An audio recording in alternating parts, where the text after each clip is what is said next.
Saudá-los com a paz do Senhor. Amém. Por favor, queiram tomar os seus assentos. Uma vez mais, quero desejar a todos um feliz ano novo e 2011 motivos para sorrir. Eu estou imensamente emocionado, feliz pela honra que me é atribuída nesse instante para ocupar mais uma vez este altar, este púlpito, para a ministração da palavra de Deus. Agradecimentos que faço ao pastor Joel Freire Costa, nosso pastor, do qual quero renovar o meu contrato de amizade, de gratidão e submissão à sua autoridade e prestar-lhe mais uma vez os agradecimentos pelo apoio ao nosso ministério. Meus cumprimentos ao pastor Joá Caetano, um amigo de longas datas. Cumprimentos ao pastor Vasconcelos Júnior, desejando que tenha uma venturosa missão lá no Haiti. Meus irmãos, quando o pastor sinalizou para mim que eu falaria esta noite, e em princípio pensei que faria apenas a leitura de um texto bíblico, veio à minha mente hoje, quando meditava na palavra de Deus, sobre duas aves e dois pássaros na Bíblia. E nós vamos falar sobre esses dois pássaros e sobre estas duas aves. Talvez você comece a pensar que eu esteja me referindo à cotovia, que é um lindo pássaro de um mavioso cântico. Porém, a cotovia só canta nos dias ensolarados e alegres. Talvez você pense que falarei sobre o rouxinol, que é uma outra ave e um outro pássaro que também tem um lindo e mavioso hino e canta sempre, não só nos dias ensolarados e bonitos, mas quando as noites são tenebrosas e escuras, o que faz lembrar o crente que canta nas alegrias e que canta nas tristezas. Quando dirigia a igreja em Califórnia, em Garden Grove, eu visitava uma família e um irmão que era criador de curiós, que é um lindo pássaro no Brasil. E quando eu ouvi cantando o curió, me chamou muito a atenção o cântico daquele curió. E logo veio à minha mente a pergunta para aquele irmão: quanto custa este pássaro? Quanto custa um curió?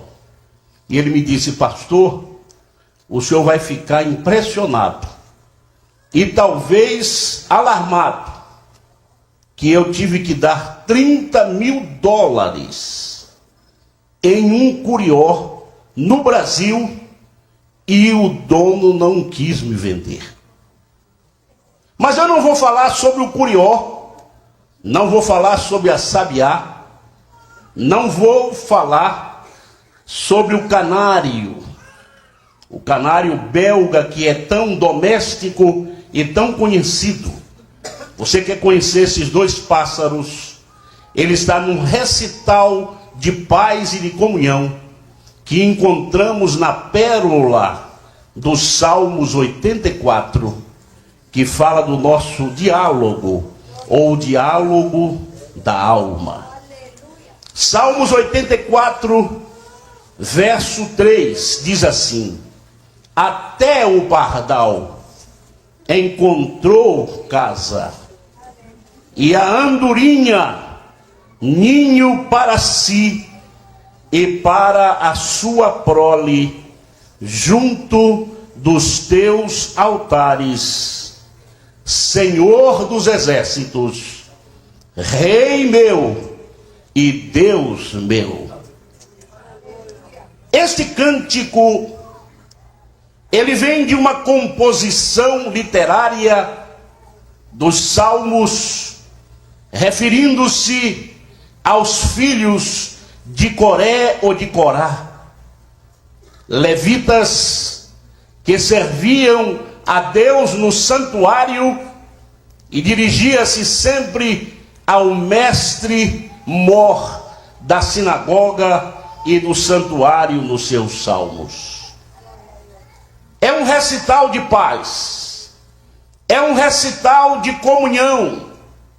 É nestes salmos que eu começo a imaginar Davi, na sua angústia, quando seu filho Absalão, rebelde, o fez deixar o palácio, o fez deixar o santuário, e ele partiu para o deserto.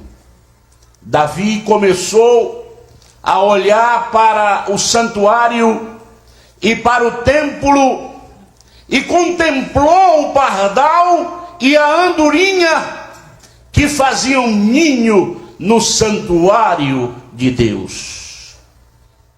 E estes filhos de Coré inicia falando sobre o diálogo da alma, quando diz: a minha alma está anelante e desfalece pelos átrios do Senhor, pelo tabernáculo, pelo santuário, e o meu coração e a minha carne clamam pelo Deus vivo.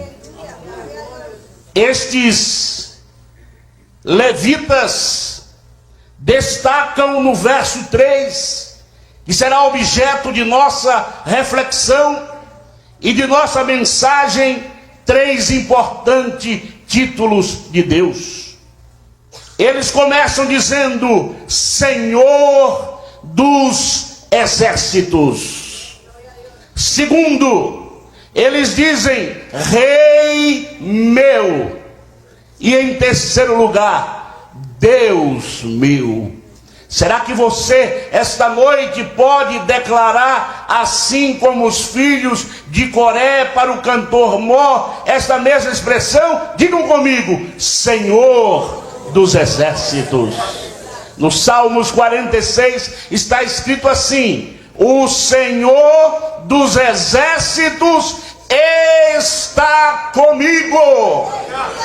Levante a sua mão e glorifique a este Senhor dos exércitos nesta noite. Em segundo lugar, os levitas, trazem o título de Deus como rei. Eles dizem assim: Rei meu. Eu estive recentemente na Holanda e conheci o palácio da rainha e pude observar a ostentação, a glória, a beleza que caracteriza uma realeza. Agora imagine se o rei e rainha da Holanda faz parte de uma majestade, de uma nobreza, de algo grande em termos de autoridade. Eu pude observar um dos príncipes casando lá na Inglaterra, o anel tão importante que a plebeia ia passar a usar, o destaque do rei ou da rainha da Inglaterra. Quando se chega em Mônaco, se vê também o destaque do rei daquele pequeno país, pequeno em termos geográficos, mas importante economicamente. Mas o meu rei, o seu rei, ele é muito maior do que a rainha da Holanda. Ele é muito maior do que a rainha Elizabeth da Inglaterra. Ele é muito maior do que o rei de Mônaco. Ele é muito maior do que o rei Juan Carlos da Espanha. Ele é nosso Rei. E você pode declarar esta noite que Deus é meu Rei, Rei meu. Diga para Ele: Rei meu. Aleluia. No capítulo 19 de Apocalipse está se aproximando esta revelação profética. Jesus descerá montado em um cavalo branco, e sobre a sua coxa está a inscrição que diz: Rei dos Reis, Rei meu. Você está esta noite diante desta soberania. Você está esta noite diante deste dominador. Mas finalmente os filhos de Coré disseram: Deus meu. Você tem um Deus poderoso. O seu Deus não é pequeno. O seu Deus não é finito. O seu Deus não é limitado. O seu Deus está acima de qualquer medida. Ele é incomensurável. Ele está acima de qualquer limite. Ele é ilimitado. Ele está acima de qualquer finitude. Ele é infinito. Deus meu, Ele é grande. Ele é maior do que o seu problema. Ele é maior do que o seu sofrimento.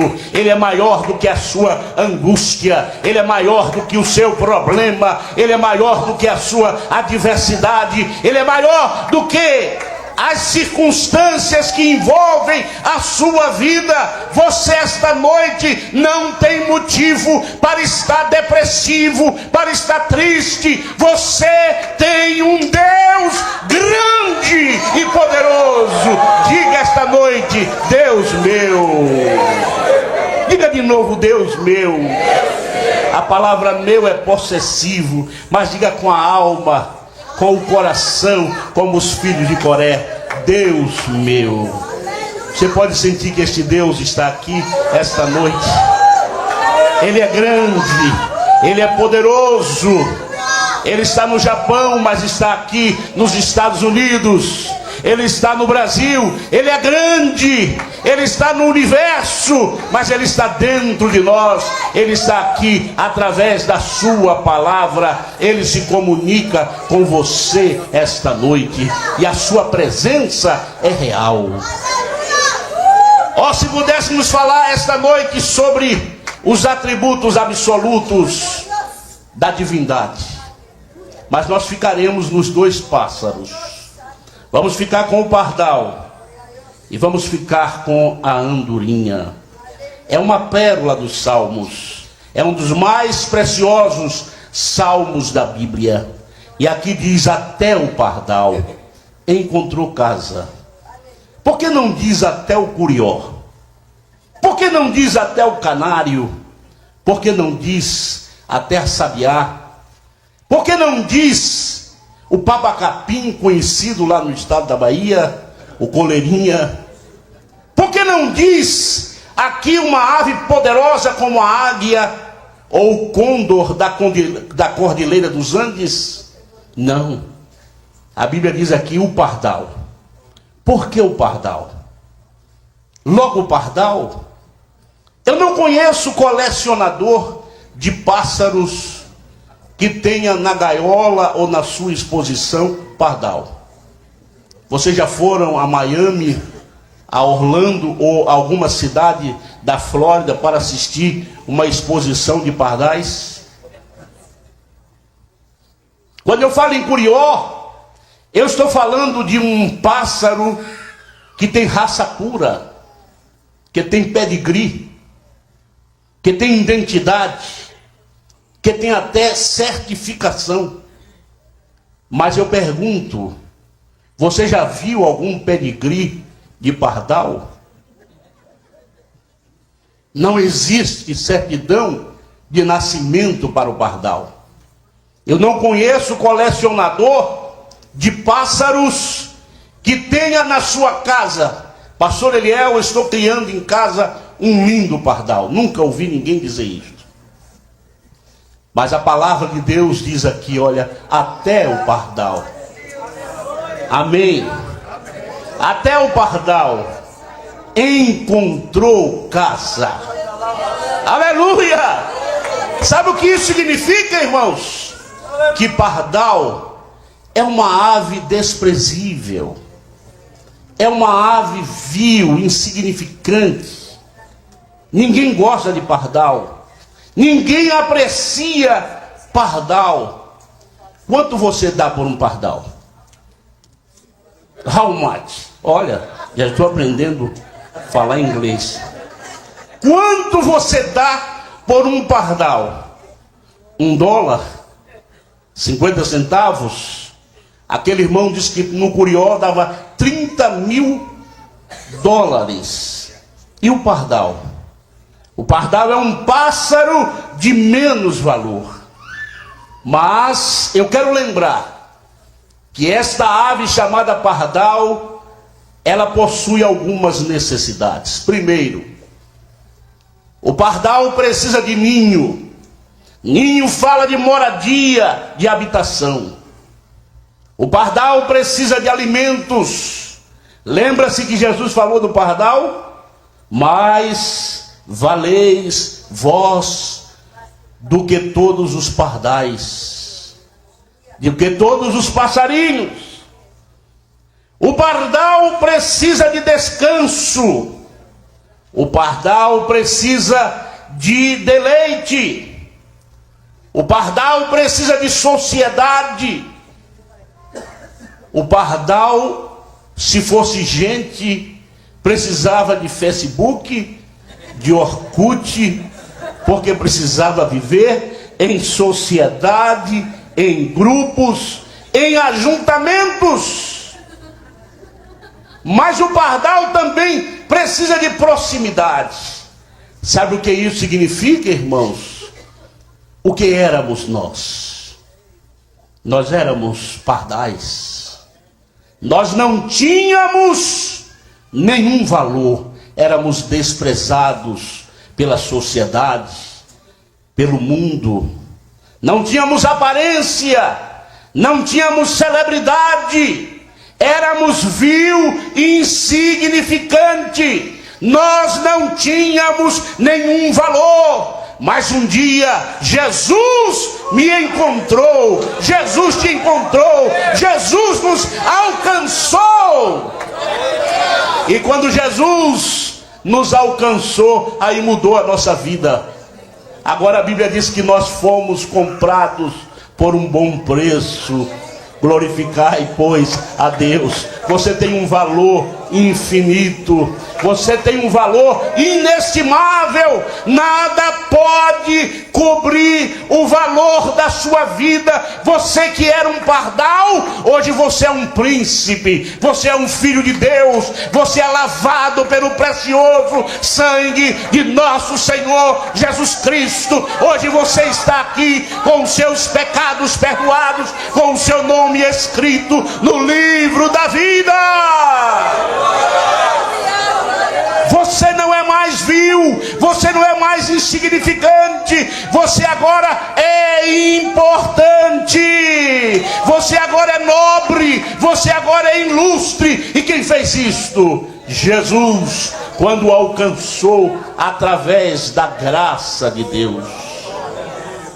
Irmão Símio me faz lembrar aquele irmão que tocava lá na banda, naquelas nossas gloriosas bandas do Ministério do Belém, em São Paulo, e ele tocava o bumbo, e ele tocava com uma força tão grande, e fazia um barulho ensurdecedor, e nossos diáconos abençoados, um deles chegou para aquele irmão e disse: não dá para o irmão tocar esse bumbo mais devagar? Não dá para o irmão fazer menos barulho? E aquele irmão, derramando lágrimas, tocando ali na corporação musical, na banda musical, olhou para aquele diácono e disse: o irmão sabe quem eu era? E o irmão disse: não, eu era um perdido, eu era um cachaceiro, eu perdi a minha esposa, eu perdi os meus filhos, eu perdi a minha família, eu perdi o convívio com a sociedade, porque me tornei um ébrio, um inveterado. Eu vivia nas sarjetas, bêbado, os cães lambendo a minha boca. Mas um dia alguém me falou de Jesus. Jesus entrou na minha vida, eu fui transformado e agora eu sou um crente.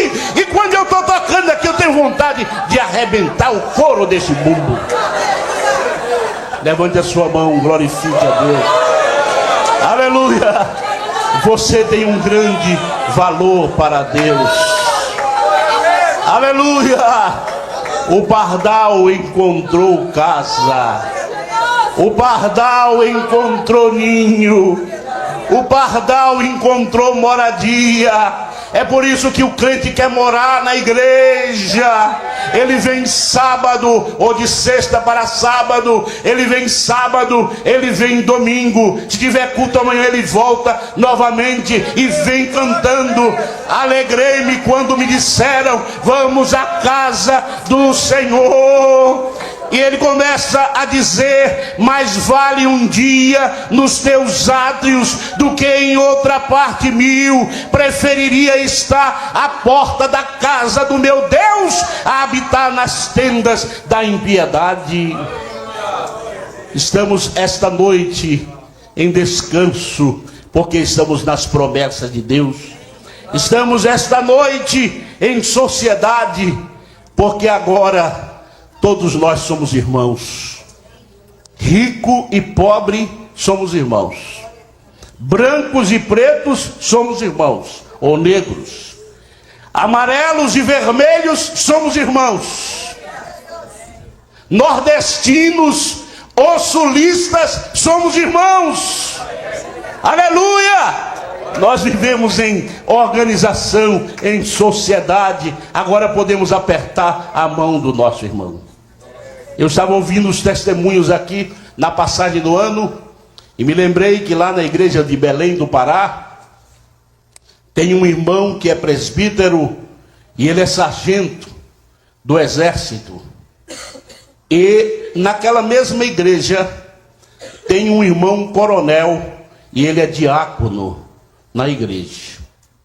Quando ambos se encontram na igreja, o presbítero, que é sargento, é superior na igreja porque ele exerce a função de presbítero. O diácono, que é coronel, passa a servir o presbítero. E o sargento diz: ó, o senhor é coronel lá, aqui o senhor é diácono. O senhor vai servir como diácono. Que maravilha, irmãos. Vem o médico, vem o advogado, vem o engenheiro, vem o diretor, o business, né? Vem o poderoso, quando chega aqui, é meu irmão. Somos todos irmãos, porque estamos num mesmo agrupamento. Estamos todos juntos na mesma igreja. Pardal, esta ave valorizada por Deus. Mas vamos destacar ainda neste primeiro pássaro. Como é o nome do pássaro? Você agora vai querer até criar pardal. Glória a Deus. Veja que, além do mais, o pardal, aqui diz o texto, que ele encontrou ninho para si e para a sua prole. Sabe o que isso significa? Que Deus tem um plano de salvação e uma promessa não só para você, mas para toda a sua família. Na igreja de Deus tem lugar para você, mas na igreja tem lugar para os seus filhos, mas na igreja tem lugar para os seus netos. Aqui diz o texto: ninho para si e para a sua prole. Aliás, a Bíblia é clara quando diz lá no livro de Josué, capítulo 24, versículo 15, palavras do grande líder, quando ele diz: se vocês querem servir a seus deuses, ou aos deuses a quem serviram os seus pais da além do rio, referindo-se ao rio Eufrates, mas eu e a minha casa serviremos ao Senhor. Deus tem promessa para com o irmão, para com a sua esposa, para com toda a sua família. Porque na casa de Deus há lugar para toda a sua casa, para toda a sua família. Há lugar aqui para os seus filhos. Tenha certeza que Deus tem um plano traçado para a sua família. Quem sabe o seu filho não está aqui esta noite, a sua filha, mas eles estarão em breve aqui a seu lado, cantando, louvando, adorando a Deus, porque a promessa é para toda a sua casa. Diga como Josué esta noite: eu e a minha casa serviremos ao Senhor. Quando lá em Atos capítulo 16, versículo 35 a 38, aquele carcereiro estava preocupado com o terremoto que houve ali na cadeia. Pensavam que Paulo e Silas tinham saído da prisão. De repente viram que não só Paulo e Silas, mas os demais presos estavam todos ali. E aquele carcereiro olha para Paulo e diz: que farei?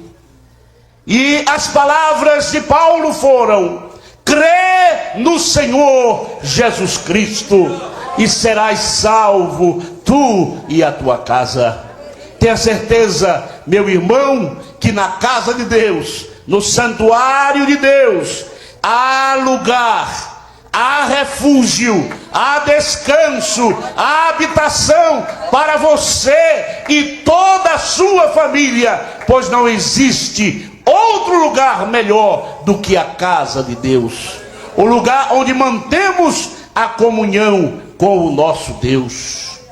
Mas vamos seguir e vamos falar sobre o outro pássaro tão conhecido, que é a andorinha. Ninguém viu uma andorinha dentro de uma gaiola. Ninguém viu uma andorinha numa exposição de pássaros. Não se sabe o pedigree de uma andorinha. Sabe-se que a andorinha, ela voa, ela viaja milhares e milhares de milhas e quilômetros, inclusive intercontinentais.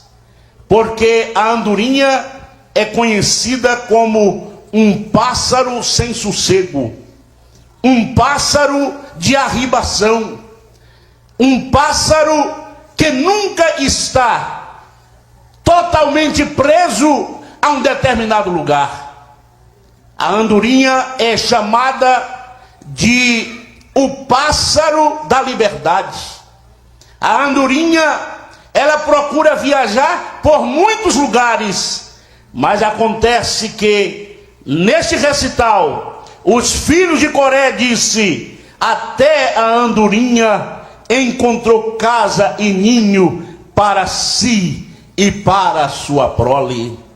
A andorinha, que é conhecida como peregrina, que é conhecida como errante, que é conhecida como desprotegida, que é conhecida como o tipo do pássaro que não tem sossego, é a andorinha, que representa também o crente. Você antes não tinha liberdade, você estava preso, antes você era escravizado pelos vícios, tantos vícios, bebidas alcoólicas, sexualidade, problemas de jogos e mais alguma coisa que envolvia a sua vida neste mundo. Você não tinha força, você não tinha como se libertar, mas através de Jesus você agora é livre. Você agora está aqui dando glória a Deus sem ter nenhum tipo de escravidão, porque a Bíblia diz: se pois o Filho vos libertar, verdadeiramente sereis livres, e conhecereis a verdade, e a verdade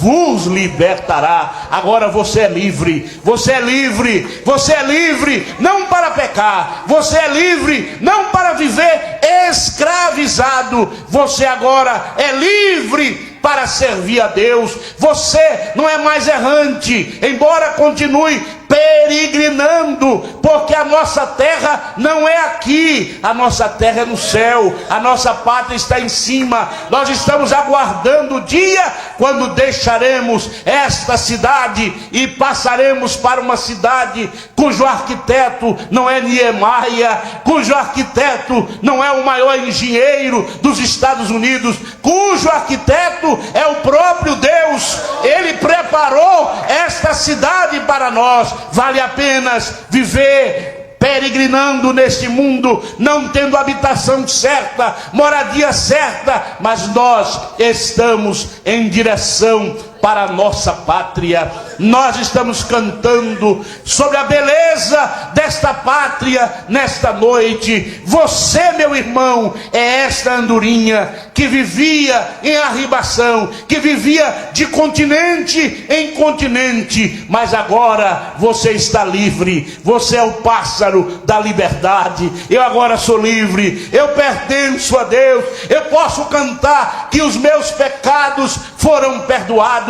Não há mais acusação contra você. A Bíblia diz: quem intentará acusação contra os escolhidos? Romanos capítulo 8. Quem intentará acusação? Se Deus é por nós, quem será contra nós? Romanos capítulo 8, versículo 1 diz assim: portanto, agora nenhuma condenação há para os que estão em Cristo Jesus, que não andam mais segundo a carne, mas andam segundo o Espírito. Você é livre, você é livre.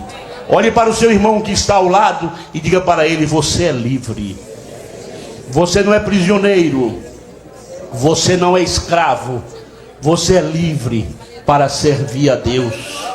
Você não está aqui porque há uma imposição para você estar aqui. Você está aqui porque você é livre. Aleluia! Livre estou! Livre estou! É um dos hinos que nós cantamos. Pela graça de Jesus, livre estou. Você é livre. Você é livre. Você é livre. Você é livre. Você é livre. Ó andorinha, este pássaro errante, você agora é livre. Você é o pássaro que pode cantar a liberdade. Eu começo a imaginar a importância da liberdade. Como é bom estar livre. Na época da escravatura no Brasil, quantos negros eram submetidos àquele tipo de escravidão? Mas houve a abolição da escravatura e a princesa Isabel resolveu assinar a chamada Lei Áurea, em que dava liberdade para os escravos. E muitos escravos continuaram escravos, porque desconheciam a Lei Áurea, porque desconheciam o decreto que lhes proporcionava liberdade. Quantas pessoas esqueceram de que agora são livres e querem se submeter à escravidão? A Bíblia consta no livro de Êxodo acerca da lei do escravo, que quando o escravo recebia 7 anos depois a chamada lei do forro, a lei do resgate da liberdade, oportunidade para sair daquele amo, daquele senhor, aquele escravo, quando ele decidia não ir embora estando livre, ele precisava se submeter a seu senhor. Ele vinha ao seu senhor e disse: eu o amo, eu não quero ir embora. Quanto é prazeroso servir a sua família, servir aqui na sua fazenda, na sua propriedade e ficar aqui. Você quer permanecer aqui como escravo? Então você precisa chegar até a porta e através de um instrumento nós vamos furar a sua orelha. Hoje tem gente furando a orelha para colocar brinco, né? Mas naquela época furava-se a orelha o escravo para mostrar que ele queria permanecer naquela casa. E eu estou me referindo a lei do forro, a lei da própria liberdade para aquele escravo. Sabe que tipo de escravo era aquele? O chamado escravo que ficava atrás da porta. Ele abria a porta para alguém entrar e ser recepcionada pelo Senhor, e as pessoas que entravam não viam que ele estava escondido, porque era o escravo da orelha furada. Você está aqui esta noite e você é livre. Lembre-se de que Paulo escreveu a epístola a Filemon, e quando se dirigiu a Onésimo, ele falou de um escravo, e ali ele falou de uma conta. Eu quero dizer a você esta noite que há uma conta estabelecida por Deus, por todos nós. É aquela conta cuja contabilidade há crédito e débito. Mas naquela conta Paulo disse: se ele fizer qualquer coisa que venha a agravar, coloque na minha conta. Aí fala de crédito. Deus não imputa mais os nossos pecados, porque Jesus lá na cruz morreu oferecendo por si só os nossos pecados, e hoje nós somos livres, somos escravos da orelha furada, e nós temos prazer de servir a Jesus. Olha que maravilha saber que você está aqui esta noite como livre, o pássaro da liberdade. Lembre-se disto, vou terminar. Pardal e andorinha. O pardal é a ave desprezível, de menos valor. Éramos assim. Hoje nós temos um grande valor. O nosso valor nem o dólar pode comprar. O nosso valor nem o euros, que é mais valorizado que o dólar, pode comprar. O nosso valor nem a libra esterlina da Inglaterra, Maurício, pode nos comprar. Muito bem, mas o precioso sangue de Jesus, que supera qualquer moeda. E além disso, o apóstolo Pedro chegou a dizer: não fostes comprado por ouro, prata e pedras preciosas, mas pelo preciosíssimo sangue de nosso Senhor Jesus Cristo. Diálogo da alma. Você está esta noite no melhor lugar. E sabe que o Espírito Santo está dizendo? Aquilo que está escrito lá nos supermercados. Aqui está o irmão Nilson, aqui está o irmão Daniel. Um representa o supermercado brasileiro, o outro o supermercado português. E quando a pessoa sai, faz as suas compras, lá está a expressão assim: agradecemos a sua preferência. E nesta noite o Espírito Santo está dizendo para você: agradecemos a sua preferência. Amém.